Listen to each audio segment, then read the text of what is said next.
नमस्कार दोस्तों, बुधवार की व्रत कथा कुछ इस प्रकार से है। एक समय की बात है, एक व्यक्ति का विवाह हुए कई वर्ष बीत गए।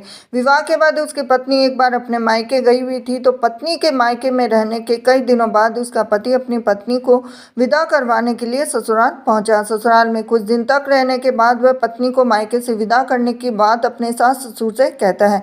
तो बुधवार का दिन होने के कारण उसके सास ससुर ने कहा कि इस दिन बेटी ससुराल से नहीं जा सकती, इस कारण विदाई नहीं हो सकती। लेकिन वह व्यक्ति नहीं माना, अपनी पत्नी को मायके से विदा कराकर अपने घर की तरफ चल दिया। और रास्ते में जाते वक्त पत्नी को बहुत तेज से प्यास लगी, तो पति पानी की तलाश में इधर उधर भटकने लगा। काफी देर के बाद जब वह पानी लेकर वापस लौटा तो उसने देखा कि पत्नी के पास उसी की वेशभूषा में कोई अन्य व्यक्ति पत्नी के संग बैठकर बातें करता हुआ दिखाई दिया। अब दोनों व्यक्ति आपस में लड़ने लगे। पहले व्यक्ति ने गुस्से में अपने दूसरे व्यक्ति से पूछने लगा कि वह कौन है, क्यों उसकी पत्नी के साथ बैठकर बातें कर रहा है। फिर आपस में लड़ने लगे।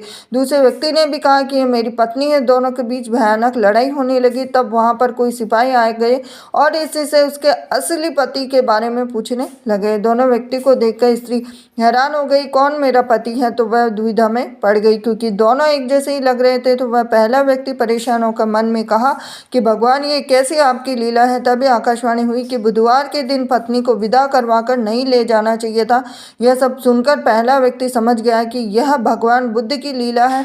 फिर वह व्यक्ति बुद्धिदेव से प्रार्थना करने लगा, क्षमा मांगने लगा। फिर फौरन ही बुद्धिदेव अंतर्धान हो गए।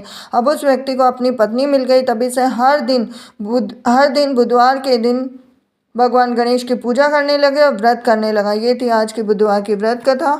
हरे कृष्णा।